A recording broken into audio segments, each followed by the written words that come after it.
left with an ankle, DJ Jones with a knee, Mostert with a concussion, Turan had his hand checked after the game, and Harris left with a stinger. Did CJ come out because of his? He came out because of his thumb, but he didn't come out because of his thumb, but he hurt it on his last play.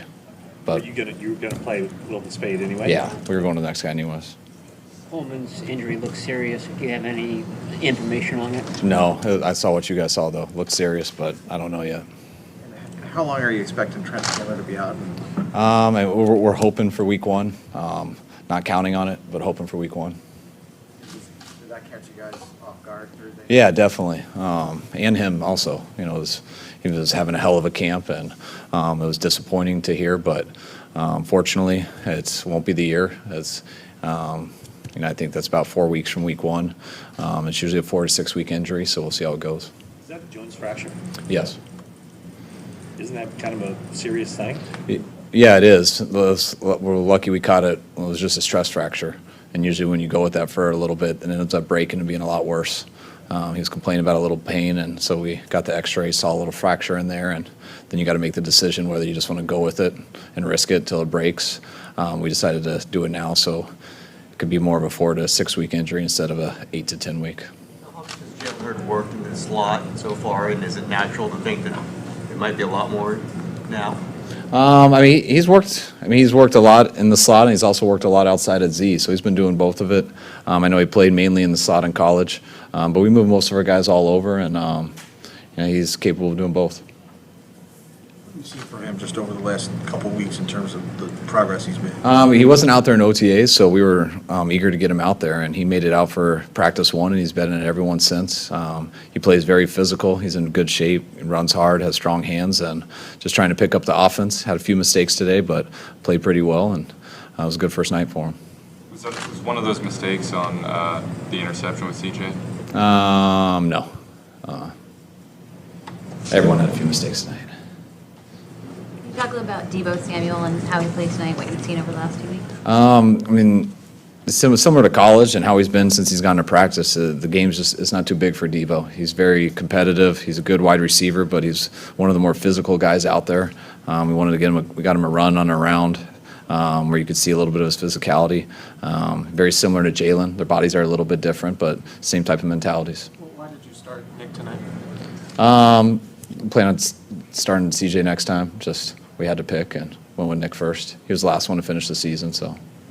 What did you take away from the quarterback's performances? I thought both of them. Made some good plays, but I thought both of them had definitely. Each one of them had one really bad play. Thought they threw a pick that was pretty easy to see. I think Nick, the backside linebacker, got it in zone, and I think it was CJ, a robber safety came down and got him. They both should have saw. After that, I thought both of them played pretty well while under a lot of duress too. So no clear separation between the two of them after one game? No. You said CJ would get the next start, but is Jimmy gonna get in there? Yeah, Jimmy should be ready to go next week, but we'll let CJ go ahead of Nick for the second game.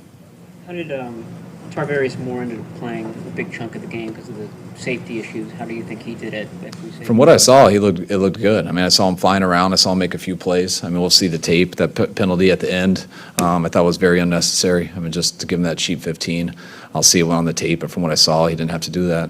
But we played a lot of guys tonight. We were able to sit a lot of starters. So those guys, the backups came in fairly early and got to play a lot more, and especially with losing Colbert in that game, we had to keep those guys out there a little bit longer. So that's always good to do, as long as you can get through it healthy. We'll have a lot of tape to watch, and excited to see with them tomorrow. Speaking of penalties, would you have, if it hadn't been the end of a preseason game, would you have challenged that Dante Johnson? I definitely would have if it wasn't under 2 minutes.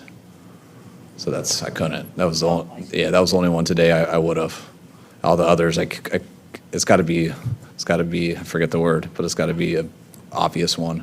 And that was the one I definitely would have challenged. So I was hoping the NFL would, or whoever's supposed to, under 2 minutes, but they didn't. Do the 18 penalties bother you in a preseason game, or no, because it's mostly? No, of course it bothers you. And we'll look at them very hard tomorrow.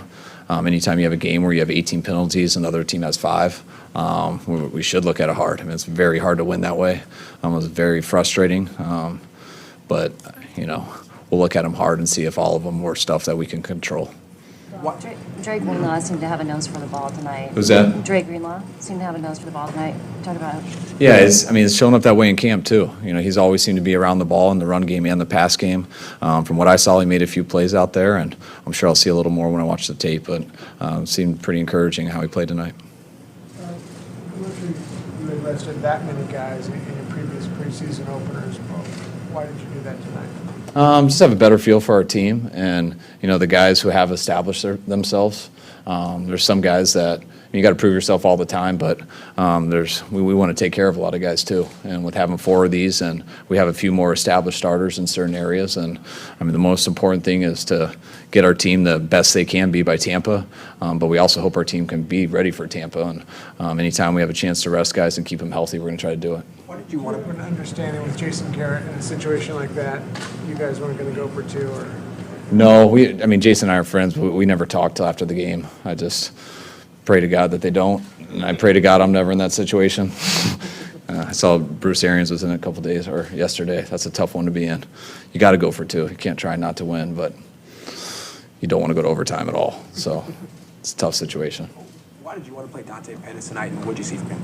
Because I want him to compete. We're trying to figure out who our starting receivers are, and wanted to get him a chance to get out there. We had decided before the game that we were going to sit Marquise and we were going to sit Trent Taylor. Trent ended up getting hurt, so we had to do that anyways. But everyone else we wanted to find out more about, and Dante's got a lot of room to grow. He can still get a lot better, and so can a lot of the other guys. What was your view of Adrian Colbert's hit, and what's the message going to be to him we just got to learn from it. I saw it live, and it did seem like his helmet hit his chest, and he led with his helmet, which is a penalty. It's unfortunate he got ejected. I know his intent. It's a bang play, and he's playing fast and trying to stop him on 3rd down. By no means is he trying to do that, but it's tough to run that fast and tackle people and keep your head back. So, we got to learn from it. We got to coach it, but it was tough for him to get ejected there. Your understanding that comes from New York. Yeah, it came from New York. Yeah. Think of Jalen Hurd tonight. I was excited about him. He got a few opportunities, and when he did, he capitalized on them. On that keeper when he got in on the touchdown and the fade in the end zone. So he did a good job. Still has a lot of room to improve, but it was a good first night. First time you've seen Mitch in a game. What's that? First time you've seen Mitch Wishnowsky in the game. Yeah. From what I saw out there, I thought we punted very well. I know that one kick, he hooked it left a little bit too far and got out of balance. You don't want to see that. Hopefully we can get him to hem up his sleeves a little bit. He looked awkward in his jersey. I'll talk to Jay Bird about that. But obviously room to improve, but I like having him out there. All right, guys, thanks.